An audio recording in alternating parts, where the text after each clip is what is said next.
Welcome to episode 51 of the Midwest Angler Podcast. Scott Sturman, Matt Deitch, episode 51. You're now tuned in. That's what I got. We're here. We're here. We are here, and we have another week. We've got cold weather on the way, Matt. It's getting here. I mean, we thought it was going to be here faster. Then it warmed up a little. Then it got colder again. Then it warmed up a little. Now it looks like we're going to get some consistent cold weather. It is crazy. I mean, it was well over a month ago that it was like, ooh, right. Ooh, wow, this is getting close. We're closing in that Oiler's already been fishing for pretty near 2 months. Rubbing it in all the time. Yeah, dirty dog. Showing us big fish pictures. Big bullheads. Yeah, those are a couple dandies. Yeah, nice bullheads, Oiler. Those Black Hills horned trout. That's right. Well, St. Paul Ice Show is officially behind us, and we've got the cold weather coming down the pipe, so we are going to talk ice fishing today with Matt Klug of MK Fishing Guide Service. He does something a little bit different than what a lot of people do. Yeah, he doesn't just have one specific lake that he just stays on the whole time. He kind of hits out a lot of different areas. And catfish. That Fish Addictions video was way cool. That was neat. You don't see something like that every day, so it's always kind of cool when people target like species you wouldn't think so. Right. Out of the water. So yeah. Well, with that, we're going to get over to him. Hey, Matt, you there, man? I'm here. Awesome. Well, thanks for joining us today. Yeah, welcome to the show. Yeah, thanks for having me. Matt, you guide. You have your own guide service, MK Guide Service. But before we get into the fishing, we got a couple non-fishing questions that we'd like to ask you. Okay. I'll start off. What was the last concert you went to? Oh, boy. I could not tell you what concert I went to last. It was probably in 2007 at Fort Benning, Georgia, and I don't even remember who it was. Oh. You a military man? I am. I served in the National Guard for 10 years. Awesome. Thank you for your service. Yeah, we appreciate it. Thank you. All right, next one then, I guess, since you can't remember which concert it was. Cake or pie? Pie. All day. Oh, pie all day, all right. What kind of pie? Oh, well, I'd have to go with lemon meringue probably. Ooh, all right. That's kind of a wild card there. Yeah, I was expecting an apple, but Nope, not apple. Okay. Oh, all right. Matt, why don't you start off by telling us a little bit about yourself? Where are you from? I'm from St. Cloud, Minnesota. Sauk Rapids, actually. Nobody knows where Sauk Rapids is, so I just say St. Cloud. I've heard of that. Yep. Well, how did you get introduced into fishing?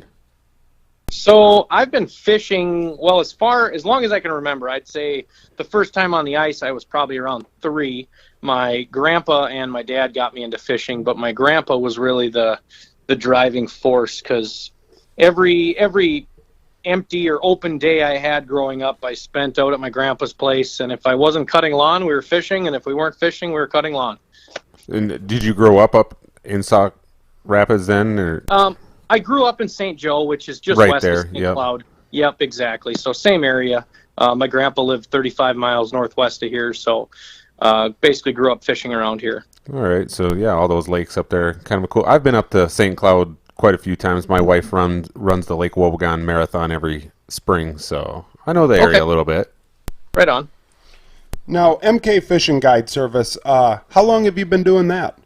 So this is going to be I guess officially my 3rd season, but only my 2nd ice season.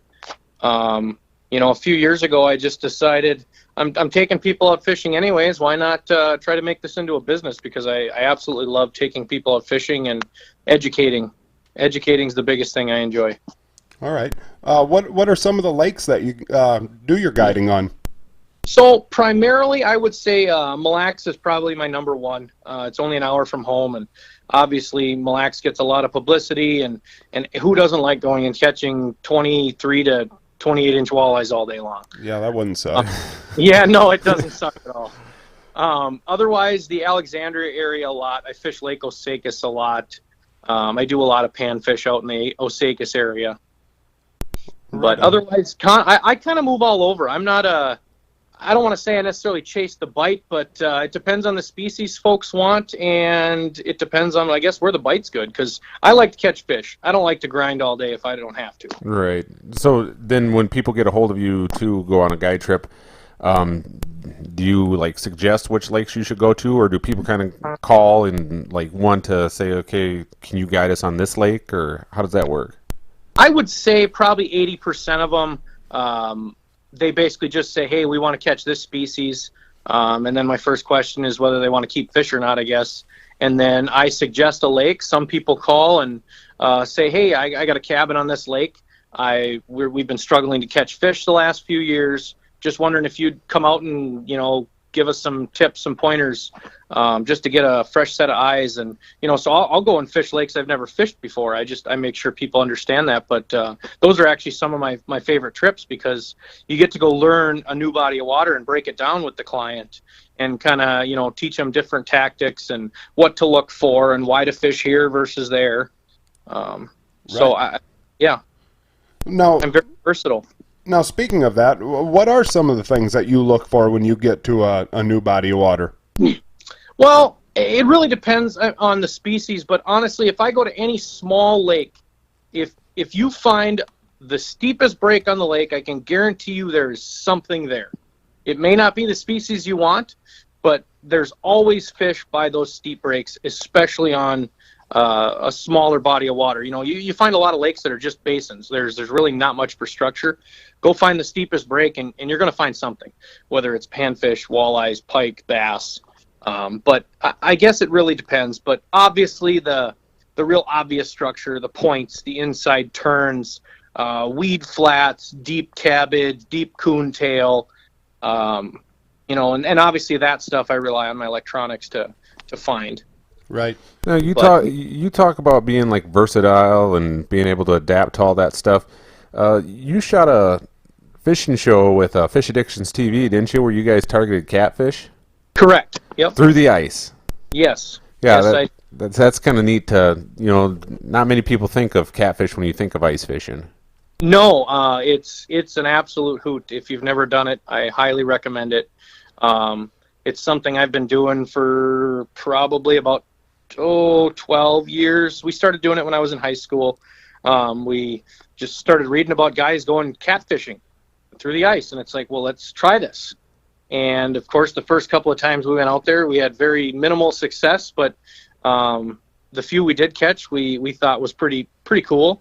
So we've been doing it ever since. It's one of those bites that once you do it, you want to keep doing it, because they're just a blast to catch through the ice. And it's different, it isn't even so much about the fight or the way they bite. It's different. Everybody catches walleyes, everybody catches panfish through the ice, but when you pull up that first catfish, you're like, what? Yeah. I just caught this? It's pretty fun. Now, in my mind, I think of a catfish as such a warm water fish, and I think in the winter, that they would just be lethargic and like in the deepest spot in the lake. When these catfish are coming through, especially on that fishing or Fish Addictions video, I mean, you guys were really catching them. Is it schools that come through? I mean, are they really active? What are they like in the winter? So I would compare a catfish bite to a very light walleye bite.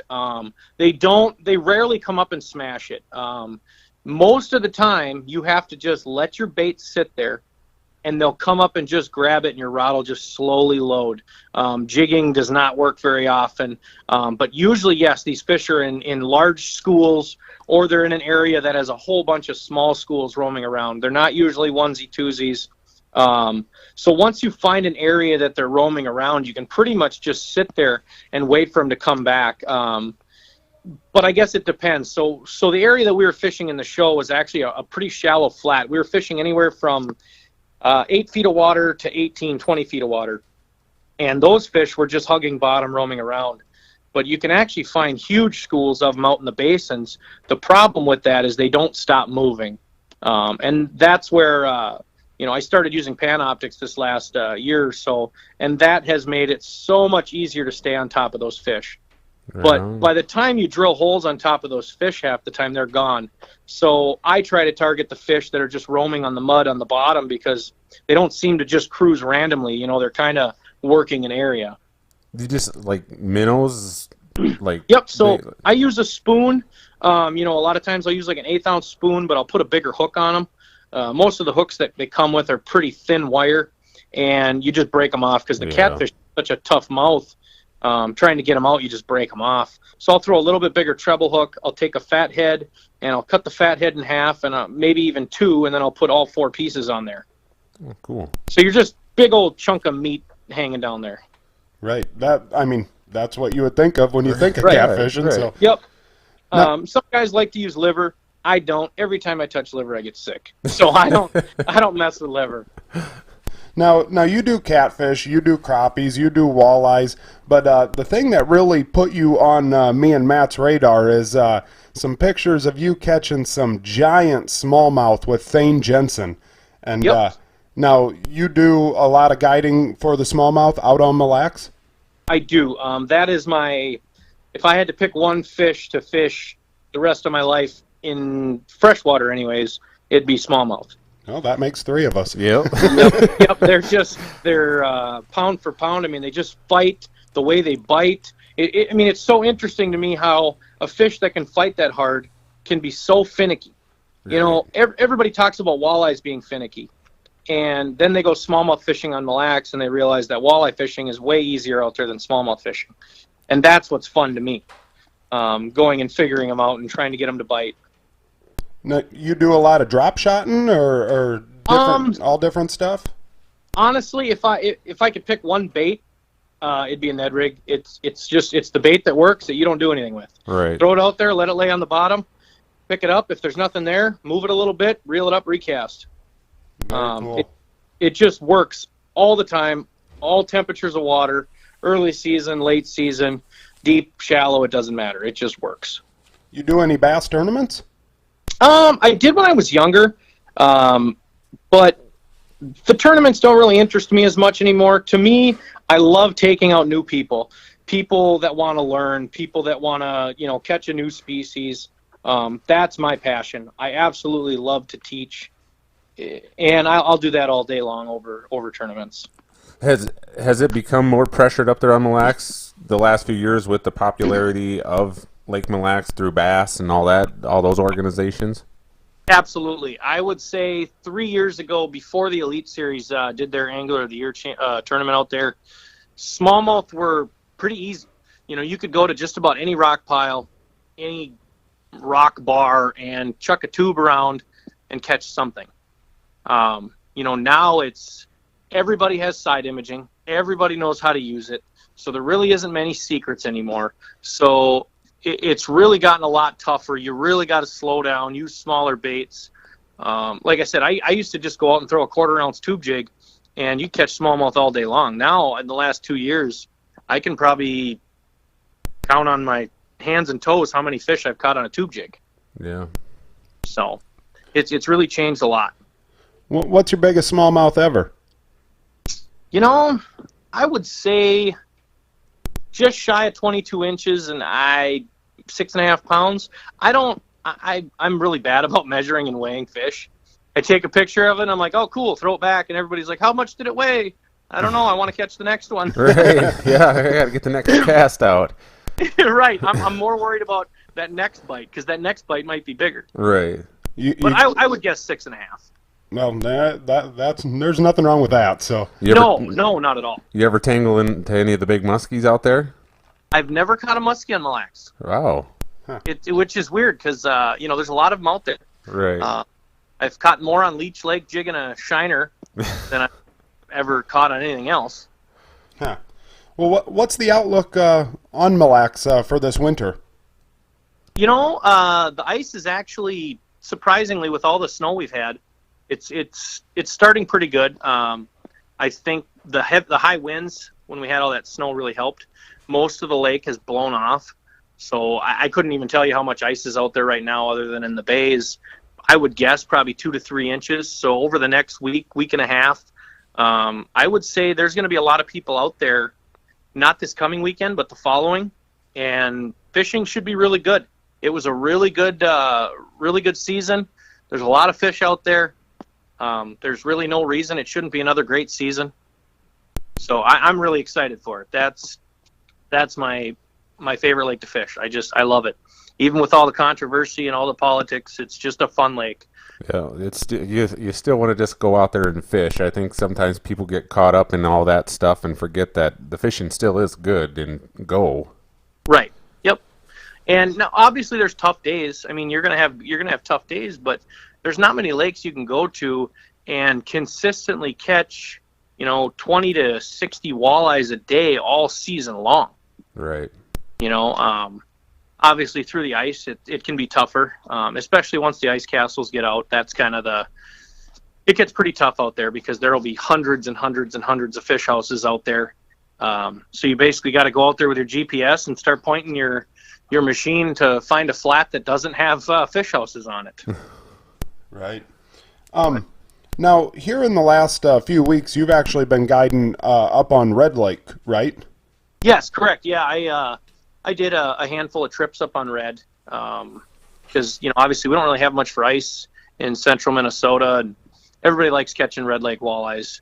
They're fairly easy to catch. They're good eating size. You catch a lot of 16 to 20-inch fish, and it's been a really good bite. A lot of fish being caught. The ice is, I don't want to say it's great. It's getting pretty good. There was still a big crack opened until a few days ago, which has since healed up, and I would say in the next week, I would say they're probably going to start letting houses out. So people are really getting amped up about that.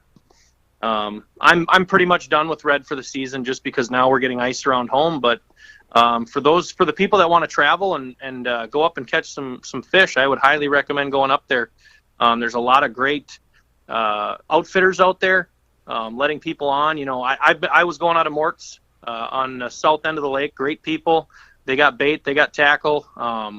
The biggest thing is when you go to these lakes, always stop in, use somebody's road, and get the information because they're going to tell you what the ice conditions are like.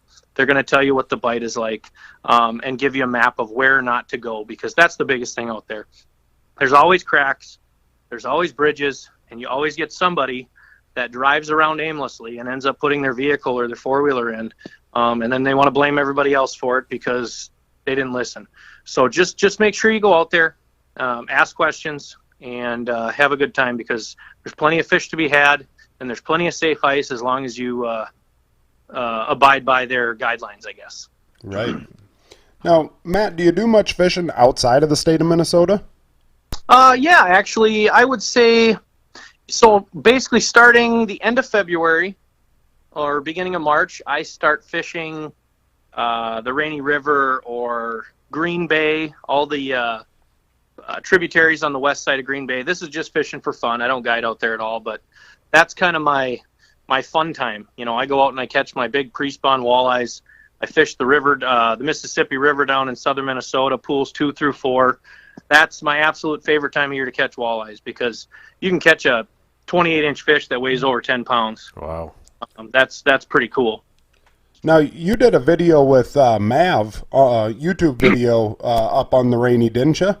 Yeah, we did a couple with Mav actually. That was a fun shoot. Mav's a good dude. Yeah, I don't know. I get way into them YouTube anglers, Sobe and Mav and Yep. Murray, and I watch all Yep. those dudes every single video. Yep. And the nice thing is they're good people. Right. I don't know if you've ever met them, but Sobe, Mav, and Murray are probably some of the nicest guys you'll ever meet. They love when people come and talk to them. You get some people that they almost seem kind of standoffish, but they're very welcoming. I mean, if you see them somewhere, go say hi to them. Tell them you like their stuff. We actually had Sobe on here a few weeks ago. Yep. Oh, awesome. Yeah, he was a lot of fun, and just a way cool dude. Yeah, very cool. Very cool. Uh, They're definitely doing something unique that's really taken off in the last few years. They're doing a good. It's so cool that they're fishing the same lakes we're all fishing. You know what I mean? Exactly. I mean, they're not driving, into Canada to go do these videos. I mean, they might on some, but for the most part, they're just like you and I, going out and catching fish, fishing pressured waters, and having fun. Right. Yeah, that's the big thing is to have fun. Right. What do you do for fun outside of fishing? I go fishing. When I'm not guiding, I'm out fishing for fun. I mean, that's it. To me, that's life. If I couldn't fish, I don't know what I'd do. I want to fish every day. Well, there's nothing wrong with that. Yeah, we're for that. Yeah, right, absolutely. So, well, Matt, before we let you go, if anybody listening is curious about how to get a trip booked with you, you got a number? Do you got a social media, a website? What do you got? Yep. So my number is 320-260-5494. Shoot me a text, give me a call, leave a message. Otherwise, check me out on Facebook, MK Fishing Guide Service. Feel free to give me a like and send me a message. If you got any questions, go ahead. Yeah, absolutely. I'll tag you in the video when we post it on Facebook. So, we really appreciate you taking the time to sit and chat with us. Yeah, absolutely. I appreciate you guys having me. Yeah, thanks a lot. All right. Yep. Thank you. See ya. Bye.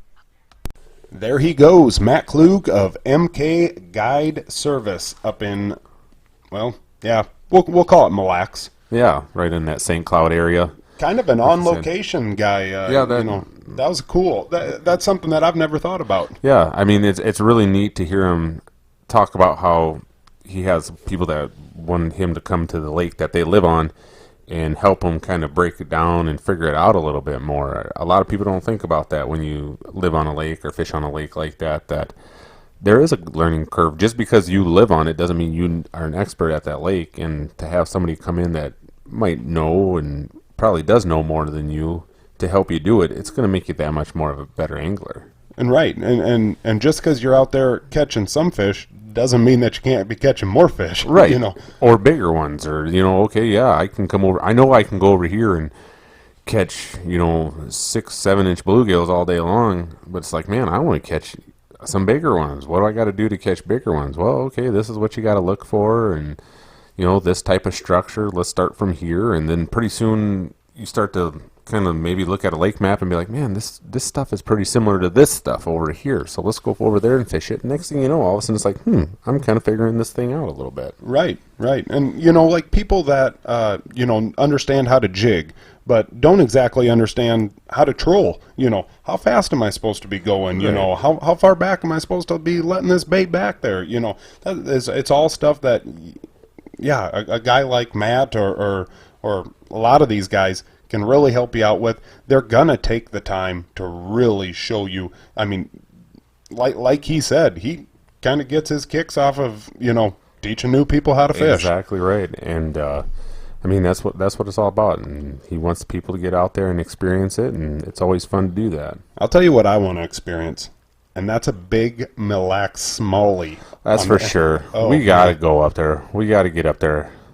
We sit here and drool over those pictures all the time, and just sometimes we just need to bite the bullet and go and do it. Yeah, he's got a picture on his Facebook page, which if you're listening to this, you got to go and check it out. He's got a picture of this smallmouth bass. This thing has a belly on it, like bigger than my belly after Thanksgiving. That's how big that thing was. I'm telling you. They call that the Scott Sturman special after the buffet. Yeah, huh? like literally 6 pounds of mashed potato, corn, and turkey. All into one. Yep. Oh man, no, you got to go and check it out. He catches a wide variety of fish, kind of like he said. I mean, one day he'll be on crappie, the next day he'll be on a smallmouth bite, and he'll throw in some walleyes. He's just kind of all over the place, and I love it. Yeah, he loves fishing, and that's what it's all about, a guy that lives and breathes it. I mean, why not go out there and somebody you're going to have a great time with? Right. He seemed like a heck of a lot of fun, talking with him over the phone. I'm sure getting in a boat with him would be a riot. Yeah, or out there on the ice or anything like that. Yeah, it's got to be a good time. Right. Well, speaking of them giant smallmouth, how about giant news in the national fishing scene? Still with Gerald Swindle and Brandon Polinick switching over to the Bassmaster Elites from MLF. Yeah, more stuff is coming out. They're starting to do some more interviews and answer questions. I mean, we both talked about it today. Gerald Swindle did an interview on Bass Talk Live, and man, just to listen to him and the passion in that guy's voice and what fishing means to him, It's just nuts. It's just crazy. I texted you today. I was like pert near crying listening to him because he was crying or pert near crying. Like, I don't know. Like, it's just crazy that a sport like fishing, I'm not a Bassmaster angler, but like, I mean, it just consumes me. And like, I'm about crying listening to this dude about cry. It was raw I'm not emotion. crying, you're crying. That's right. No, just raw emotion. I mean, like, this is it's bigger than fishing though with him. I mean, and I was really pumped to hear that, like, some of the anglers who I do like on the MLF side, I won't follow them on Facebook, but I do like them, that they did reach out to him and say, hey, man, we're still brothers, we're still friends, and, Well, I found it interesting, like, when he was talking about his decision to go back to bass, and, like, talking about how miserable he was. Right. Like, at an MLF, and his wife finally was like, dude, I mean, in the nicest terms possible, you're a jerk right now. You're an a-hole, and I don't like you like this. You're not this. So you got to make a change. And I think we've all been there in those places in our life that Right. It's just like you get caught up. It's like, I have to do this. This is who I am. And it's just not like something like that. That wasn't the format that he is comfortable with, or what defines him.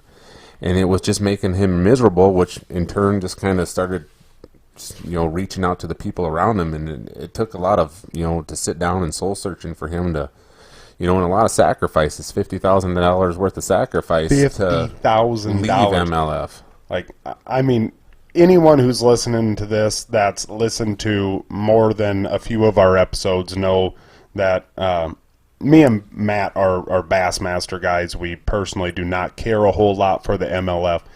But I mean, think about that. This dude paid $50,000 to leave what's supposed to be the best fishing league in bass fishing. Like, I don't know, man. It ain't good over there. No, well, and you look at it compared to like other big sporting type deals. You don't see a lot of people, as far as contracts go in like professional football, saying, I don't want to be on this team anymore. I'm going to give back $50,000 to go play for the CFL. Right. No, that's literally never happened. Or it's just kind of crazy. It's big news. Like I said, I haven't got to listen to the Polinick interview. I don't know if you have. But yeah. Oh yeah.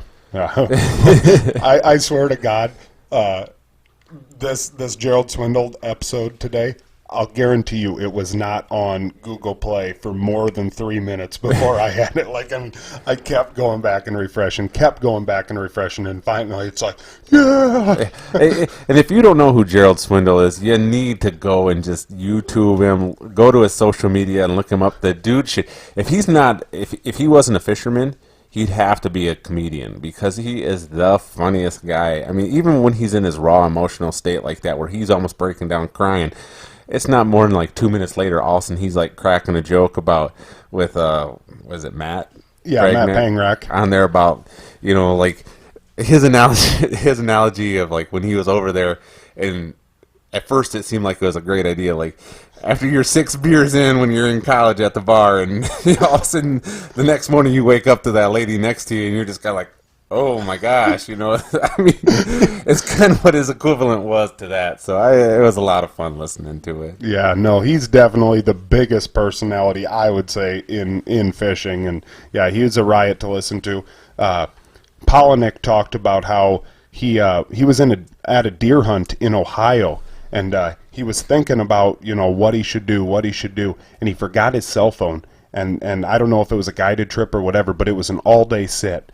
He was in the tree stand literally from sun up to sundown, no cell phone, no nothing, just a man and his thoughts. Right. And he said it was like the most stress relieving sit he's ever been on, just a man and his thoughts, and he figured it out, and he knew, like, hey, this is what I got to do. And right.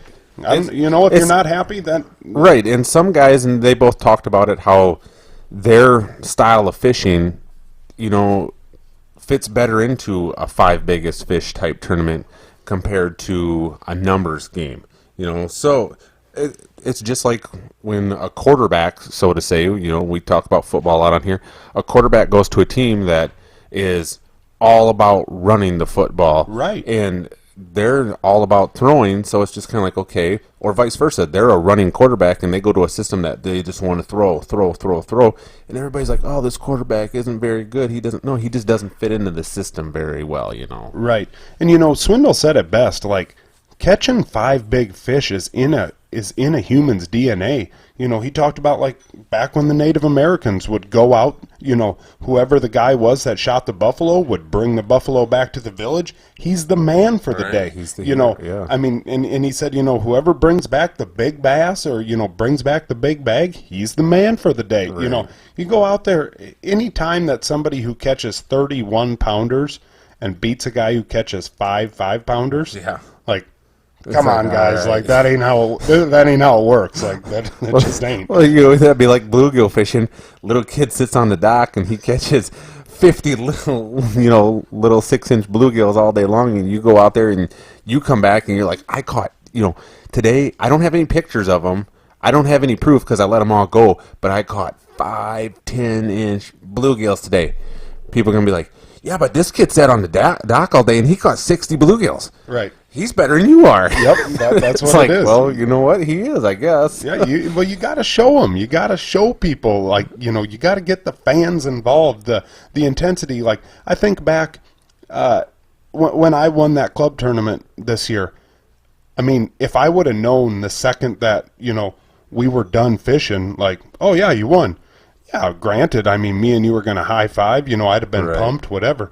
But like when we got back to the parking lot and we're doing the weigh-in, and it's like, geez, how many other guys got to weigh in? Like you do that. I mean, you're, I knew I you're had nervous. I knew I had a respectable bag, but I mean, it's like, is this actually going to happen? You're like, oh, okay, oh, well, you're just waiting for that next guy to come up with that mega sack, and you're just like, oh, no, oh, it's all done. Right. Oh, okay, That's yeah. it. I mean, but like, what's going through your mind? I mean, you're like up and down. It's like a roller coaster. It's just like all over the place. And Gerald talked about that, about the blast offs in the morning, the takeoffs, and the fans, and just how much he missed all that because it wasn't there in Right. the MLF. And he also talked about, they couldn't share any information with each other.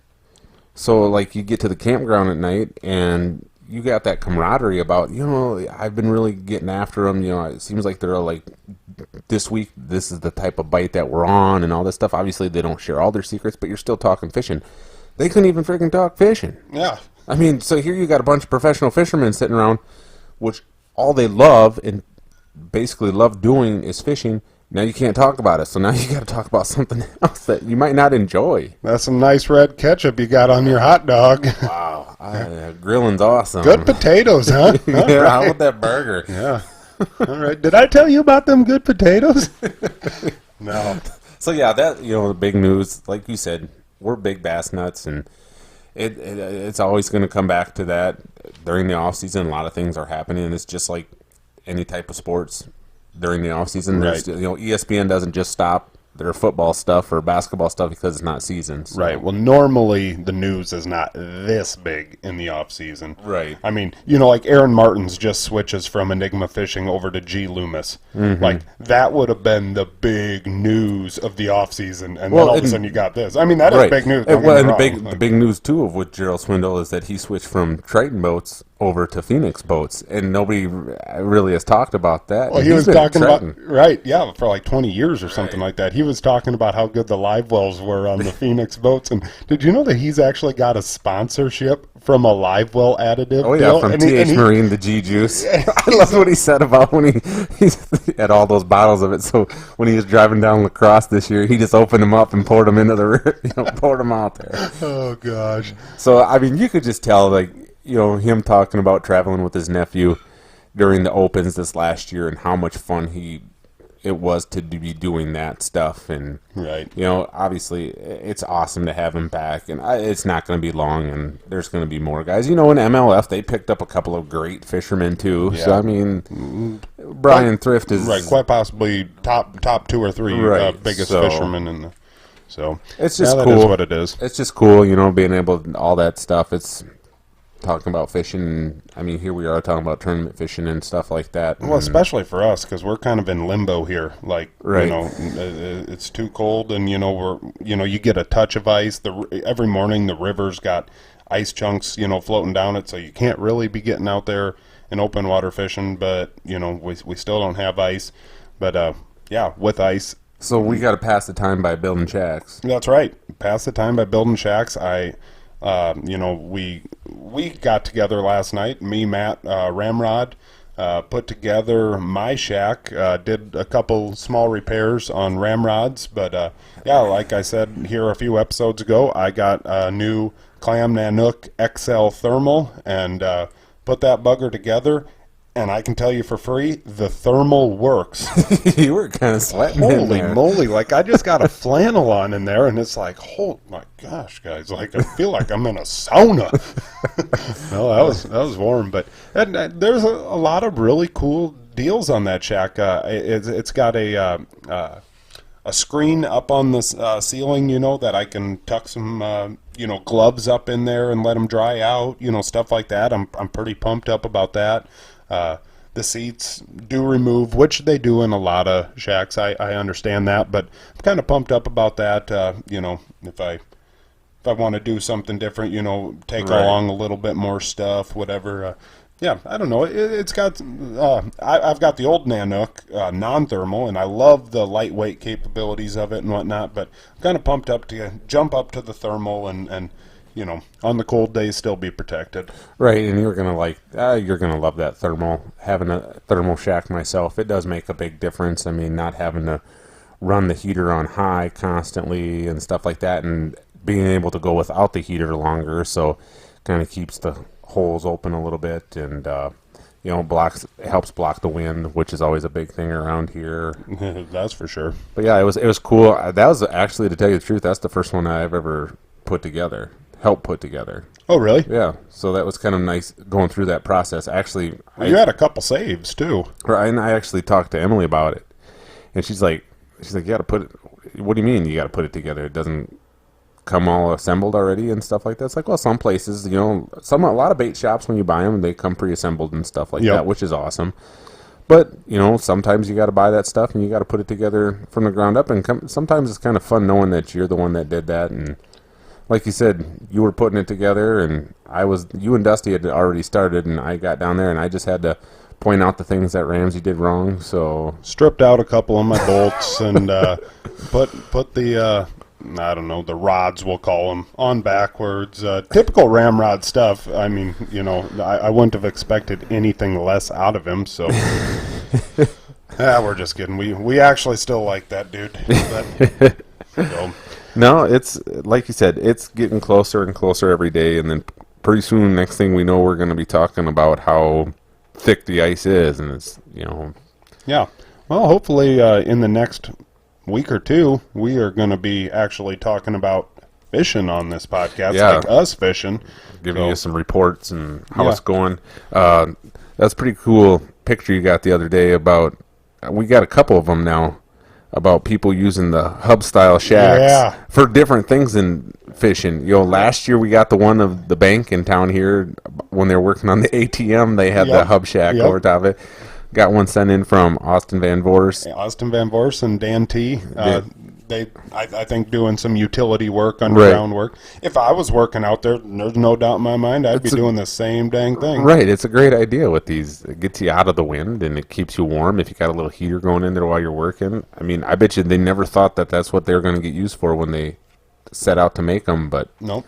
people are using them for that. Yeah, I actually got a couple messages over this week.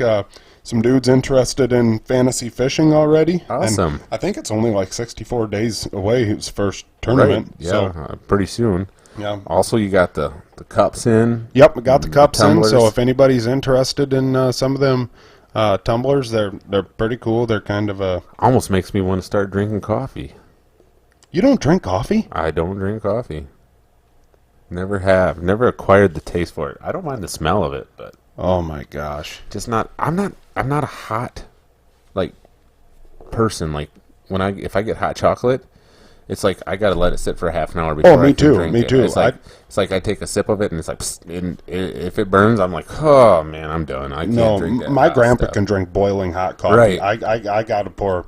I'll do like a little over half of hot coffee, and then I put water in it. I love strong coffee, but I can drink cold coffee. I'd gladly put my mug, up on a table and come back 4 hours later. And I guess I did used to drink those, the gas station like frappuccinos. well, like that stuff that cappuccinos that you get out of the machines and stuff like that back in the day. But then I didn't feel very tough. Well, I was doing going to say, that. did you walk in there in your Yes, Ugg boots and Yes. yoga pants, and you can't even? I can't believe one time, okay? Yeah, one Did time. it one time, and you won't ever let me live it down. I ain't gonna, so. Alrighty, with that, episode 51 is over. We will see you next week for the 52nd installation of the Midwest Angler Podcast. I'm Scott Sturman. I was with Matt Deitch. See y'all next week. Later.